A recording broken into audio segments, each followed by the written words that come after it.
Olá, todo mundo, tudo bem? Todos estão bem aí? Estamos mais um dia juntos para estudarmos a Bíblia sem pressa. E antes de começarmos, eu quero deixar uma música baseada no Salmo 42, 1, 2, 5 e 6a. Salmo 42 tem feito grande diferença na minha vida e eu quero compartilhar com vocês antes de nós começarmos a estudar Deuteronômio.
Porque você está assim tão triste, ó minha alma. Porque está assim tão perturbada dentro de mim. Porque você está assim tão triste, ó minha alma. Porque está assim tão perturbada dentro de mim. Põe a sua esperança em Deus, pois ainda o louvarei. Ele é o meu Salvador e o meu Deus. Põe a sua esperança em Deus, pois ainda o louvarei. Ele é o meu Salvador e o meu Deus. Põe a sua esperança em Deus, pois ainda o louvarei. Ele é o meu Salvador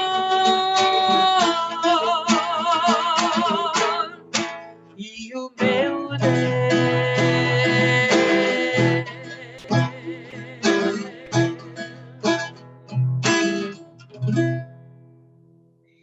Põe a sua esperança em Deus, não importa o que você esteja passando, não importa o que você esteja atravessando, põe a sua esperança no Deus de Israel. Ele é o nosso Salvador e Ele quer ser o seu Deus. Amém? Vamos começar então mais um estudo do Bíblia Sem Pressa? Eu sempre peço permissão a você para compartilhar, né? A tela. Eu vou compartilhar aqui. Antes, porém, nós vamos fazer uma oração. Antes, porém, nós vamos clamar ao Senhor que o Espírito de revelação venha sobre nós e que nós possamos entender tudo que Deus quer que nós aprendamos nessa manhã, nessa tarde ou nessa noite, o horário que você escolher para assistir. Vamos orar? Em nome de Jesus, Deus, nós cremos que o Senhor é o nosso Salvador, o Senhor é o nosso Deus, o Senhor é o nosso guarda fiel, o Senhor é a nossa torre forte, o Senhor é aquele que nos sustém, o Senhor é aquele que nos mantém firmes em Ti.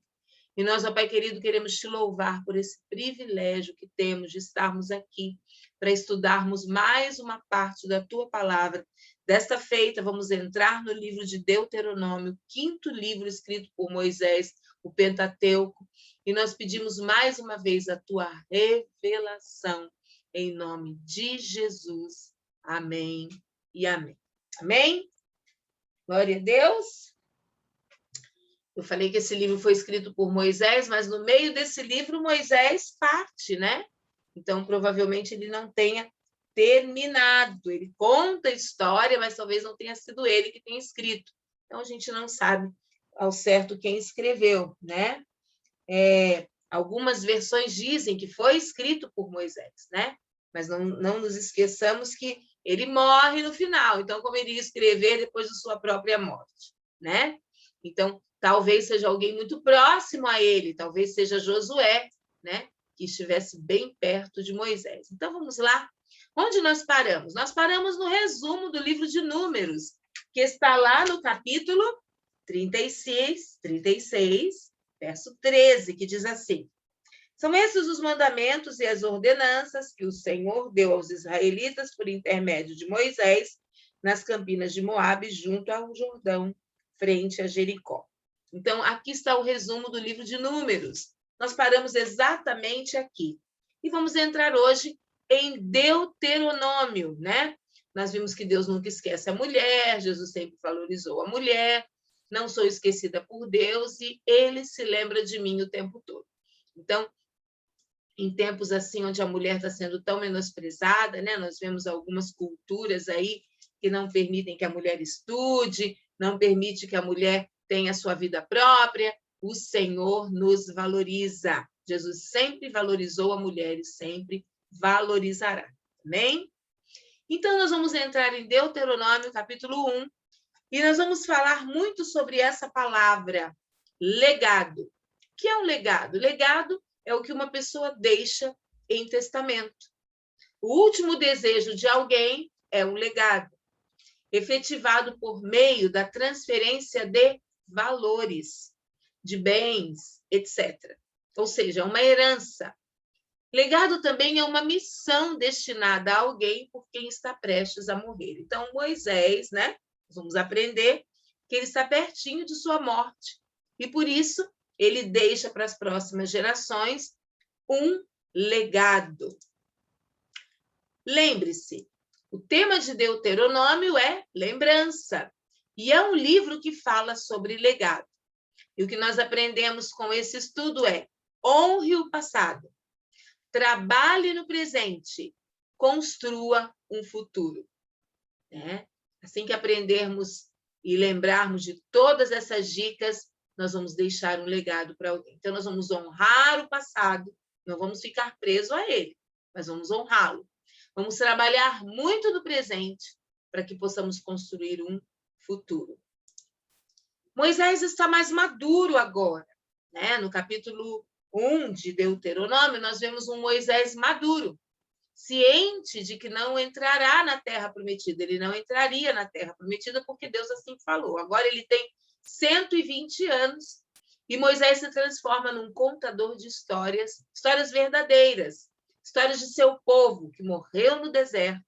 E pela segunda vez, Moisés está ensinando essas leis. Os filhos desse povo que morreu no deserto recebem o legado de Moisés e recebem todas essas histórias. Era um povo que não conhecia, não viveu aquele tempo. Então, Moisés precisava contar tudo que foi vivido ali no deserto. Em quem eu me inspiro? Com quem eu aprendo? A quem eu ensino? Isso é legado. Eu preciso me inspirar em alguém. Com essa pessoa, eu preciso aprender e eu preciso ensinar outras pessoas. Então, 3 perguntinhas aí para nos fazer pensar. Você está se inspirando em quem? Você está aprendendo com quem? Ou de quem? E a quem você está ensinando? Em 11 dias, nós vemos aqui nos versos 1 e 2 do capítulo 1, diz assim: estas são as palavras ditas por Moisés a todo Israel no deserto, a leste do Jordão, na Arabá, defronte de Sufi, entre Parã e Tofel, Labã, Azerote de Zaabe. Em 11 dias, se vai de Horebe a Cades Barneia, pelo caminho dos montes de Seir. Então, eles levariam de Horebe a Cades Barneia 11 dias. 11 dias. O povo levou 40 anos para fazer esse trajeto. Está no verso 3. No 40º ano, no primeiro dia do 11º mês, Moisés proclamou aos israelitas todas as ordens do Senhor acerca deles. Então, está a prova de que o povo que pecou morreu no deserto por não ter crido que Deus fosse capaz de livrá-los de todos aqueles gigantes que estavam ali. Deus manda o povo sair da zona de conforto. Nós lemos isso do verso 4 ao verso 8. Diz assim: isso foi depois que ele derrotou Seom, rei dos amorreus, que habitava em Esbom, e em Edrei derrotou Og, rei de Bazã, que habitava em Asterote. A leste do Jordão, na terra de Moabe, Moisés tomou sobre si a responsabilidade de expor esta lei. O Senhor, o nosso Deus, disse-nos em Horebe: vocês já ficaram bastante tempo nesta montanha. Levantem acampamento e avancem para a serra dos amorreus, vão a todos os povos vizinhos na Arabá, nas montanhas, na Cefelá, no Neguebe e ao longo do litoral, à terra dos cananeus e ao Líbano, até o grande rio, o Eufrates. Ponho esta terra diante de vocês, entrem e tomem posse da terra que o Senhor prometeu sob juramento dar aos seus antepassados, Abraão, Isaque e Jacó, e aos seus descendentes. Então, o Senhor está mandando o povo levantar acampamento e sair da zona de conforto. Chega, levantem daí, vamos embora. Moisés vive, então, 3 ciclos de 40 anos. Os primeiros 40 anos, Moisés mata um egípcio e foge para Midian. Nós já vimos isso. Depois, aos 80 anos, Deus chama Moisés e o envia de volta. Ele já tinha 80 anos. E agora, com 120 anos, ele deixa um legado. Ele vê a terra prometida e morre. Esse será o fim da vida de Moisés, né? O livro de Deuteronômio é escrito nas campinas de Moabe. Nós lemos isso no verso 5. Acabamos de ler que Moisés conta a história para a nova geração, que nasceu e cresceu no deserto. Então, nós vemos ali os líderes, né? Do verso 9 ao verso 18. Nós vemos também os espias, dos versos 19 ao verso 25.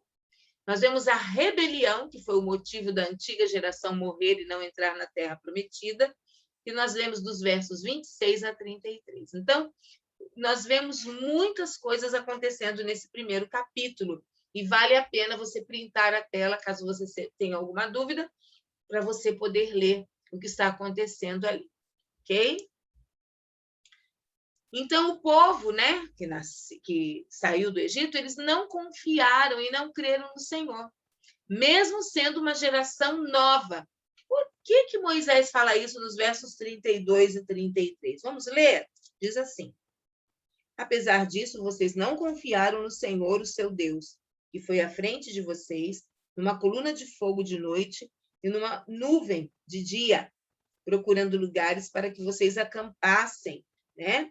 E mostrando-lhes o caminho que deviam seguir. Peraí, mas esse povo era novo. Esse povo não passou por isso.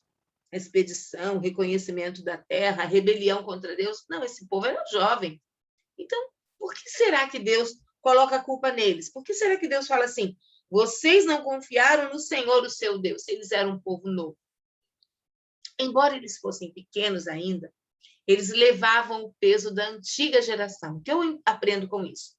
Que há um conceito hebraico que diz o seguinte: o que a antiga geração faz ou não faz traz consequências para as futuras gerações.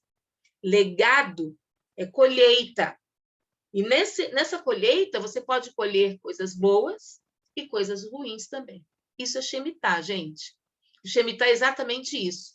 Eu me arrependo, tenho um tempo grande de arrependimento, para que na próxima colheita, no próximo ciclo, eu colho apenas coisas boas. Se isso não está acontecendo, é porque eu não estou dando a mínima para o conceito hebraico, que a minha geração pode sofrer por aquilo que eu fiz ou não fiz, trazendo sérias consequências aos meus filhos, aos meus netos, aos meus bisnetos, e depois os coitados vão ter que sofrer bastante para recolher toda essa maldição que caiu sobre eles. Então, nós precisamos atentar para aquilo que é peso, é coisa ruim ou coisa boa que eu estou semeando. O castigo, versos 34 a 36, diz assim: quando o Senhor ouviu o que vocês diziam, irou-se e jurou: ninguém desta geração má verá a boa terra que jurei dar aos seus antepassados, exceto Calebe, filho de Jefoné, ele a verá, e eu a darei a ele e aos seus descendentes. A terra em que pisou, pois seguiu o Senhor de todo o coração. Então, nós vamos lendo aí até o verso 39, e fala assim: por causa de vocês, o Senhor irou-se contra mim e me disse: você também vai entrar na terra. Mas o seu auxiliar, Josué, filho de Num, entrará. Encoraje-o, pois ele fará com que Israel tome posse dela. E as crianças que vocês disseram que seriam levadas como despojo, os seus filhos que ainda não distinguem entre o bem e o mal, eles entrarão na terra. Eu a darei a eles, e eles tomarão posse da terra. Os únicos que iriam entrar daquela geração seriam Josué e Calebe. Aprendo, portanto, a deixar um legado de coisas boas para a minha geração. A pior coisa é deixar resultados de desobediência e rebelião para a minha descendência. Cuidado com o que você está deixando aí, ok? De legado. Deuteronômio 2. Neste capítulo, Moisés relembra ao povo os muitos lugares por onde passou e peregrinou. Então, você vai ver aí que Moisés está relembrando tudo de novo, certo? Ele relembra as direções de Deus, os inimigos que deveriam ou não enfrentar. Então, Moisés vai fazendo lembrança, né? Vai trazendo o povo à memória. E uma coisa muito interessante, 3 povos não deveriam ser subjugados por Israel. 3 povos. O primeiro, os edomitas. Por quê? Nos versos 1 ao verso 8 do capítulo 2, fala que os edomitas eram parentes bem próximos. Eles eram descendentes de Esaú, o irmão gêmeo de Jacó. E o nome edomita significa vermelho. Esaú também tinha traços, né? Talvez tivesse o cabelo vermelho, né? Esaú, ao perder a bênção, casou-se com 2 moças hetéias. Mais tarde, casou-se com outra, ismaelita. Possuía um território imenso e uma de suas cidades mais importantes era Petra. Tinham fama de sábios. Isso nós encontramos lá em Jeremias 49, 7. Vou até ler para vocês. Jeremias 49, 7. Diz assim, a palavra do Senhor. Isaías 49, verso 7. Acerca de Edom, assim diz o Senhor dos Exércitos, será que já não há mais sabedoria em Temã? Será que o conselho desapareceu dos prudentes? A sabedoria deles deteriorou-se? Então, eles eram considerados sábios, né? Deus está aqui confrontando os edomitas. Será que tinha acabado toda aquela sabedoria? E o livro de Jó tem como cenário o país de Edom. Então, por ser parente próximo dos israelitas, eles não seriam abatidos, não seriam exterminados, ok? Além de não declarar guerra contra eles, Israel ainda deveria pagar pela comida consumida no território deles e pagar também pela água consumida no território deles. O que eu concluo com isso? Que Deus cuida até daqueles que não lhe dão a mínima. O sol nasce sobre justos e injustos, né? O sol brilha, nós comemos, nós bebemos, né? Então, Deus cuida daqueles que nem ligam para ele. Era o que estava acontecendo com os edomitas. Próxima galera que não poderia ser molestada, nem tirada, nem nem exterminada. Os moabitas, por quê? Os moabitas, eles eram parentes dos israelitas também. Eles eram filhos de Ló, sobrinho de Abraão, e eles foram gerados através de um incesto, ou seja, relacionamento sexual entre a filha mais velha de Ló e Ló. Então, dos versos 9 ao verso 16, nós vemos como isso aconteceu. E se você quiser conferir, você vai lá em Gênesis 19, 37, que você vai ver o que aconteceu com Ló. Lembra da mulher de Ló, que olhou para trás, foi transformada numa estátua de sal, e para perpetuar a espécie, as filhas embebedam o pai, têm relação com o pai, e esse incesto, né? Embora essa nação fosse fruto de incesto, Deus pediu para não comprarem briga com ela, pois seu território fora dado por Deus. Deus que deu o território aos moabitas, então deixa os moabitas lá e não mexam com ele, não provoca eles, ok? E, embora essa nação fosse fruto de incesto, né, Deus pediu para não mexer com eles, e certamente Deus não toma de volta o presente que ele dá, mesmo que o presenteado tenha sido ingrato. O presenteado foi ingrato, os moabitas foram ingratos? Foram, mas Deus deu um presente, o presente vai permanecer ali, ok? E também, parentes dos israelitas tinham os amonitas, filhos de Ló com a sua filha caçula, então, duplo incesto ali, né? E ela teve, então, fruto disso, os amonitas, são descendentes desse incesto aí. Do verso 17 ao 23, do capítulo 2, você lê essa história, e você também pode conferir com Gênesis 19, 38. Os israelitas, então, não deveriam comprar briga com eles, mas passariam perto deles. Deus estava dando, então, a Israel oportunidades de arrependimento, né? Não é isso? E também oportunidades de arrependimento a esses obstinados pecadores, parentes de seu povo. Vendo a atitude de Israel para com eles, eles poderiam se arrepender e se voltar ao Senhor. Deveriam, sim, subjugar ao rei Seom. Ele era o rei de Hesbom, juntamente com toda a terra deles. Isso eles poderiam fazer. Deus os entregou nas mãos de Israel. Nós vemos isso do verso 24 do capítulo 2 ao verso 37, que é onde termina o capítulo. Deus destruiu também esses inimigos diante de Israel. O verso 7, olha o verso 7 do capítulo 2. Esse versículo, ele resume muito bem os 40 anos do deserto. Vamos ler? Diz assim: Pois o Senhor, o seu Deus, os tem abençoado em tudo que vocês têm feito. Ele cuidou de vocês em sua jornada por este grande deserto.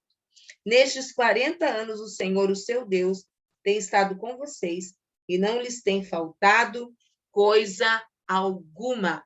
Então, esse verso 7 resume muito bem os 40 anos vividos por Israel no deserto. E assim chegamos a Deuteronômio 3, que fala da vitória de Israel sobre Og, rei de Bazã. Isso nós lemos lá do verso 1 ao verso 3 do capítulo 3. Depois voltamos e subimos rumo a Bazã. Og, rei de Bazã, Og, né, rei de Bazã, atacou-nos com todo o seu exército em Edrei. O Senhor me disse, não tenha medo dele, pois eu o entreguei em suas mãos, com todo o seu exército, e dele também a terra dele. Você fará com ele como fez com Seom, rei dos amorreus, que habita em Hesbom. Então, o Senhor, o nosso Deus, também entregou em nossas mãos Og, rei de Bazã, e todo o seu exército. Nós os derrotamos sem deixar nenhum sobrevivente. Olha, os caras eram grandes. E Deus deu a vitória a todos eles. Tá? Nós lemos e nós comparamos com a vitória sobre Seom, está lá em Deuteronômio 2, 26 a 37. Eles tomaram todas as cidades de Og, está do verso 4 ao verso 7. E do rio Arnon até o monte Hermon, também eles tomaram em possessão. Então, Deus está dando vitória a Israel sobre as nações, né, que estavam atravessando o caminho deles. Os sidônios eram os fenícios. Nós lemos isso do verso 9 ao verso 13, né? Os sidônios eram os fenícios. E Jair, ele conquistou toda a região aqui descrita. Então, toda essa região descrita aqui, segundo nós lemos lá em Números 32, 41, vamos lá dar uma lidinha para vocês poderem relembrar. Números, acabamos de sair de Números, né? Então, está bem vivo na nossa memória. 32, verso 41. Diz assim: Jair, descendente de Manassés, conquistou os povoados deles e os chamou Avote Jair. Então, esse Jair, descendente de Manassés, foi quem conquistou toda essa nação descrita no capítulo 3. Os fenícios, os sidônios. Era como se o Senhor estivesse dizendo assim a Josué no verso 21 do capítulo 3. Diz assim, ó. Naquela ocasião, também ordenei a Josué, você viu com seus próprios olhos tudo que o Senhor, o Deus de vocês, fez com estes dois reis? Assim o Senhor fará com todos os reinos pelos quais vocês terão que passar. Não tenham medo deles, o Senhor, o seu Deus, é quem lutará por vocês. Então, era como se Deus estivesse falando a Josué assim, Josué, você viu o que o Senhor fez? Será assim com você. Então, o Senhor, às vezes, usa, né, das derrotas de alguns inimigos que nós temos que enfrentar para falar para nós, não tenham medo deles, sou eu que guerreio a guerra de vocês. É o Senhor quem guerreia nossas guerras. Então, não precisamos ter medo de nada. O Senhor vai à nossa frente, quebrando todas as barreiras e também destruindo todos os gigantes. A última palavra é de Deus. Quando Moisés vai lá diante do Senhor, nós lemos isso do verso 23 ao verso 27, Moisés de novo pede ao Senhor, deixa eu entrar na terra. Olha o verso 25. Deixa-me atravessar, eu te suplico, e ver a boa terra do outro lado do Jordão, a bela terra, a bela região montanhosa e o Líbano. Todavia, por causa de vocês, o Senhor irou-se contra mim e não quis me atender, e disse, basta. Então, Moisés está relembrando o dia que ele foi lá pedir para o Senhor de novo, Senhor, eu gostaria muito de entrar na terra, deixa eu entrar, né? E talvez você pense assim, que Deus castigou Moisés. Na verdade, não. Na verdade, o Monte Nebo é palavra proferida, palavra liberada. Então, ele sobe o monte da palavra liberada, da palavra proferida, e ali ele vê a terra e morre. Deus o recolhe, nunca mais seu corpo foi encontrado, não é? E todos pensam assim, poxa, coitado de Moisés, viu o povo, né? E não vai ver a terra? Não, Deus tinha algo muito melhor para ele. Antes de nós falarmos sobre isso, que Deus tinha algo melhor para Moisés, eu quero falar sobre Josué.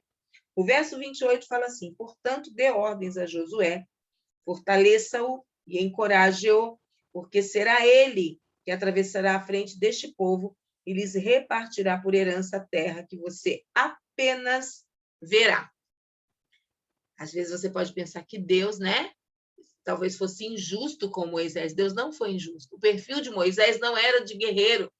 O de Josué era. Josué estava pronto para guerrear, para conquistar. Moisés não. Moisés foi o líder condutor daquele povo. Não era um guerreiro. Mais tarde vocês vão entender o que aconteceu com Moisés. Tão lindo que Deus faz com ele, né? Então nós não podemos ficar pensando que Deus é um Deus injusto, um Deus que faz injustiças conosco. Deus vê lá na frente, gente. Nós não vemos, nós vemos muito mal o que está acontecendo agora. Nós não temos poder sobre a nossa própria vida, não sabemos se vamos chegar ao final da tarde. E Deus já vê lá na frente o que vai acontecer conosco, né? Não adianta fazer bico para Deus. Não é não. Se Deus disse não vai atravessar, não vai chegar lá, não adianta. Eu vejo muitos filhos de Deus hoje mimados, né? Querendo, faz biquinho e chora, né? Manipula, quer manipular o Senhor com as suas atitudes. Deus não é manipulável. Deus não se deixa manipular, né? Você até pode enganar A, B ou C com seu chorinho, né? De arrependimento falso, né? dizer que quer mudar de vida. Será que quer mesmo? Será que você não está manipulando a situação e querendo manipular também as pessoas? Só que o não de Deus é não. Não é não e acabou. Quer bater de frente com ele? É você quem vai perder. Então, não adianta fazer bico com Deus, porque não de Deus é não. No Deuteronômio 4, então, o que aprendemos? Aprendemos que esse capítulo começa com uma exortação à obediência. E eu aprendo que obediência é um posicionamento. Estávamos falando agora mesmo que o não de Deus é não. Vou fazer bico e vou ser desobediente? Sou eu mesma que vou sofrer. Porque obedecer a Deus é um posicionamento. E lá dos versos 1 ao verso 14, a ordem é: israelitas, obedeçam. Obedeçam. Nesses versículos, nós lemos um misto de passado, de presente e de futuro. Então, lá no passado vocês foram desobedientes, agora no presente, cuidado com o que vocês vão fazer, para que no futuro vocês colham bons frutos. E isso acontece com a nossa vida. Se nós não queremos obedecer, até eu gosto de um cântico que eu fiz para as crianças, né? Fala exatamente isso. Na escola, eu aprendo ABCD, mas o que Deus quer me ensinar é obedecer. Né? Abraão obedeceu a Deus, ele é um herói da fé. Se eu quero viver bem, se eu quero viver feliz, eu devo obedecer. Obedecer é um posicionamento. Então, você vai colher no futuro a tua obediência de hoje. Escolha a obediência. Deus não despreza um coração contrito, coloquei um coração bem quebrado, né? O verso 7 diz assim: pois que grande nação tem um Deus tão próximo como o Senhor, o nosso Deus, sempre que o invocamos. Então, Deus não despreza um coração contrito. Deus está próximo daquele que clama por ele, daquele que busca a sua presença, né? O que Deus tinha para Moisés era muito maior do que atravessar o Jordão e ir para a Terra Prometida. Querem uma prova disso? Abra sua Bíblia em Mateus 17.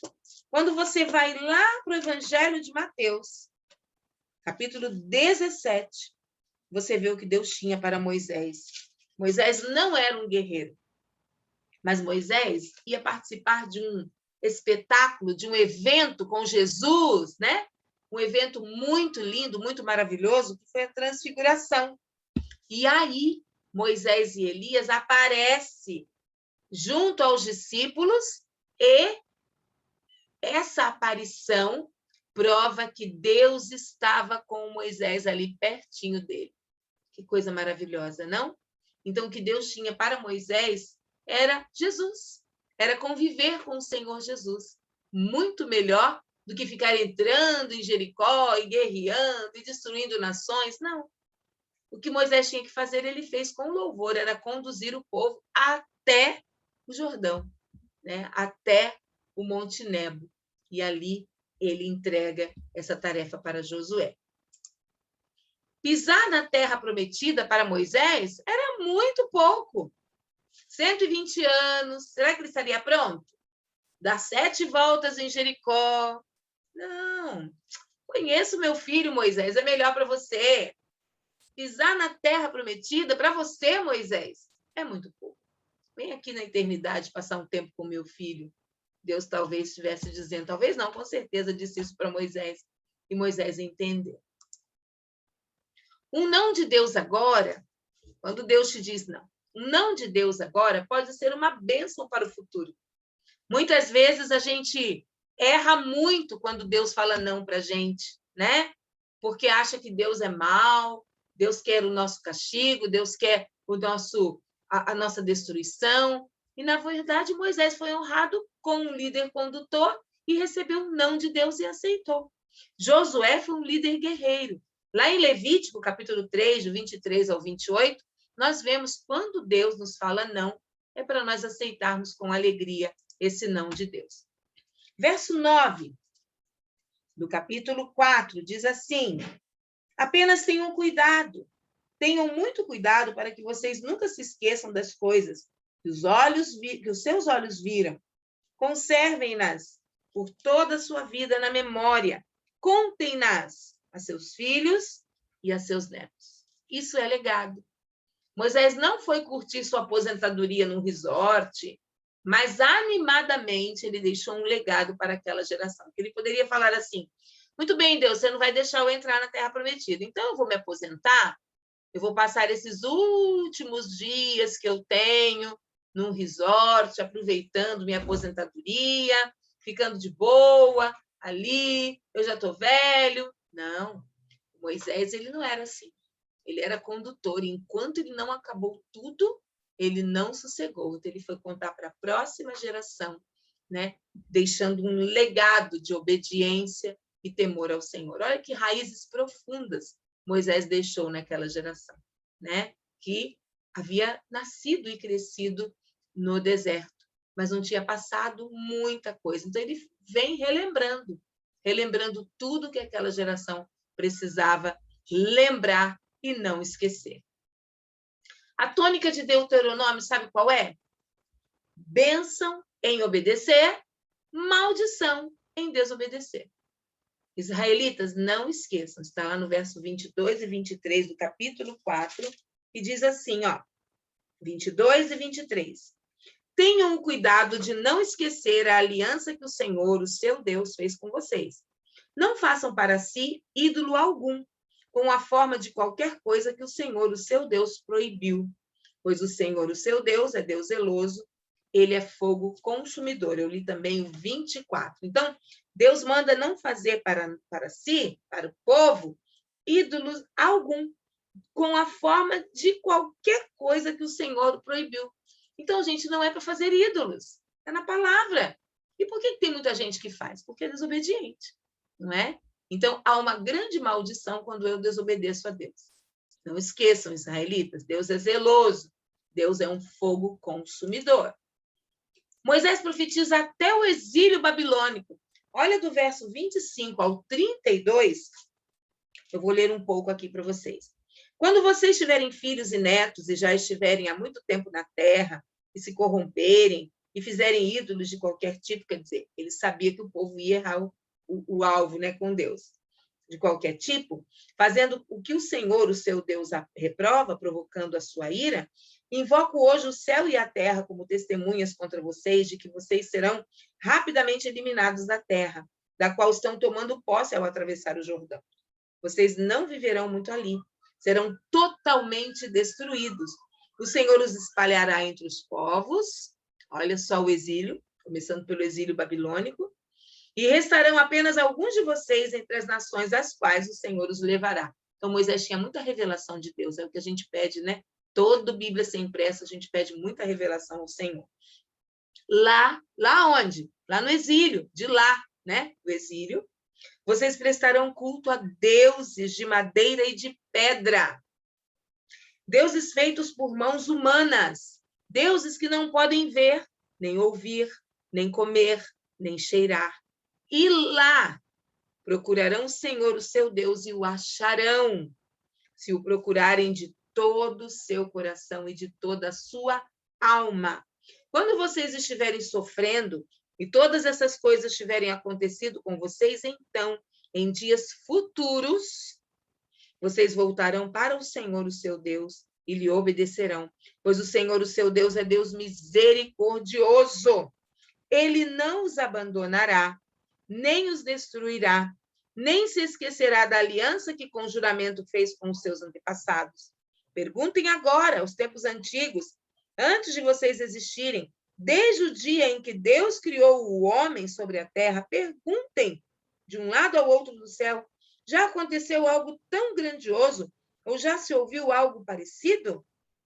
Então, gente, Moisés aqui, ele tem uma revelação de um texto escatológico. Ele está falando de lá de onde? Do exílio. Ele está dizendo que o povo procuraria o Senhor. Então, há uma grande revelação nesse texto, nesse capítulo 4, que Moisés passa para essa próxima geração. Então, Deus já havia mostrado a Moisés que aquela geração iria errar o alvo com ele. Então, Moisés, mais uma vez, adverte aquele povo. Haveria idolatria, Moisés avisou o povo até contra a idolatria, do verso 15 ao verso 31. Está escrito aí. Vocês adorariam, né, os deuses feitos por pedra, por madeira, né? Deuses feitos por mãos humanas. Olha a idolatria aí. Moisés já estava avisando ao povo. Infelizmente, isso realmente aconteceu.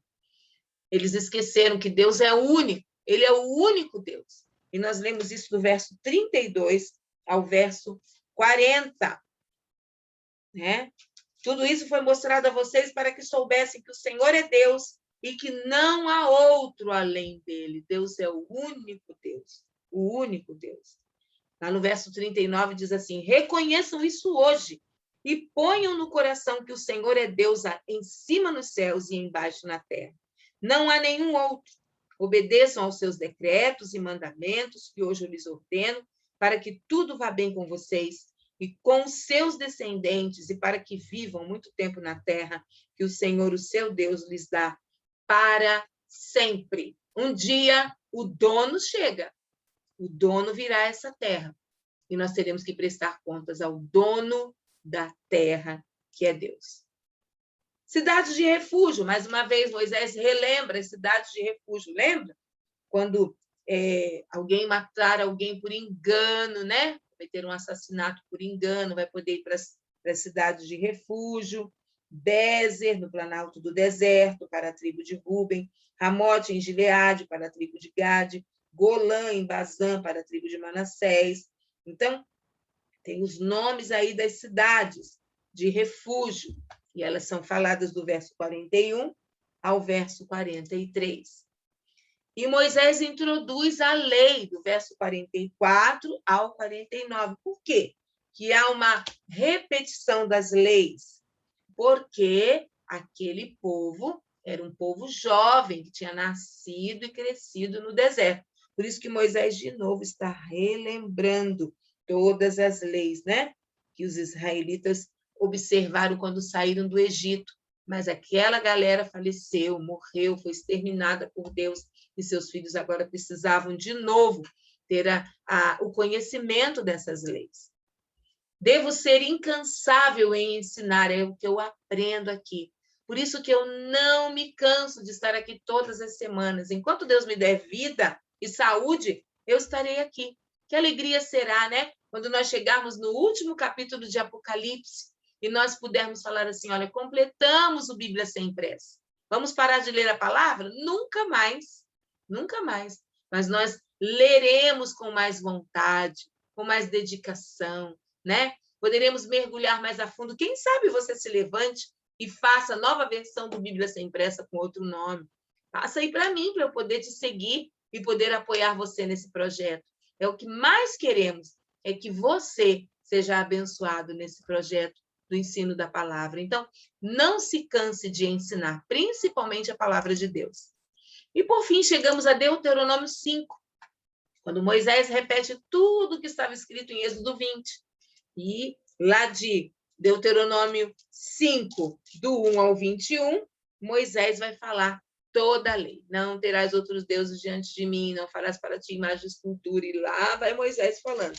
Não matarás, não adulterarás, não furtarás. Então, Moisés vai falando toda a lei descrita em Êxodo 20. Um líder precisa ter paciência e ensinar, ensinar, ensinar, ensinar várias vezes, né?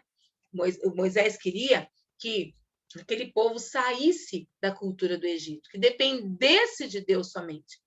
Moisés queria ensinar honra àquele povo. Moisés queria ensinar moralidade àquele povo. Então, Moisés passou tudo à nova geração sem medo da morte, né? Sem inconstâncias. E do verso 22 ao 29, nós lemos tudo isso, porque Moisés sabia que seu tempo era curto, então ele precisava passar para a geração seu legado. Portanto, permaneçamos no Senhor. Não importam as lutas, porque à frente das batalhas vai o nosso general de guerra, Jesus Cristo. Por isso que nós devemos ser constantes. Constantes. Não um dia está bem, no outro dia está mal, um dia está chorando, no outro dia está sorrindo, mas sejamos constantes, fazendo aquilo que o Senhor nos chama para fazer. Hoje, eu sou chamada para fazer o Bíblia Sem Pressa, né? tenho outras atividades, faço culto doméstico com o meu marido, né? Estudo a palavra com o pessoal aí que Deus levantou, glória a Deus por isso, mas Deus pode me chamar para outras coisas. Então, estejamos nós constantes na presença do Senhor, sempre prontos a fazer aquilo que Deus quer de nós. Vamos orar? Pai, em nome de Jesus, nós encerramos mais um Bíblia Sem Pressa. Obrigado pela revelação de hoje, por tudo que o Senhor nos mostrou através desses 5 capítulos de Deuteronômio, e que nós possamos ter firmeza, constância, nunca desanimarmos, ó Pai, mas estarmos sempre prontos a fazermos aquilo que o Senhor nos manda fazer, em nome de Jesus. Amém e amém. Deus te abençoe. Amanhã, quinta-feira, é dia de culto no Bola de Neve. Se você quiser estar lá, vá, né, às 20 horas, Avenida Cidade Jardim 255. Nós estaremos lá para cultuarmos o nome de Deus, ou então você pode assistir pelo YouTube, PRA, de pastora, Dani Parente Mota, a partir das 20 horas. É um prazer receber você lá também no YouTube, ok? Que Deus te abençoe. Se o Senhor não tiver recolhido a sua igreja, e eu faço parte da igreja, eu sou igreja, né? E se nem eu tiver ido encontrar com o meu Senhor e Salvador Jesus Cristo, estaremos aqui de novo na próxima semana em mais um Bíblia Sem Pressa. Que Deus te abençoe, que Deus te guarde, que Deus te proteja, te dê um resto de semana abençoado e abençoador em nome de Jesus. Deus te abençoe. Tchau.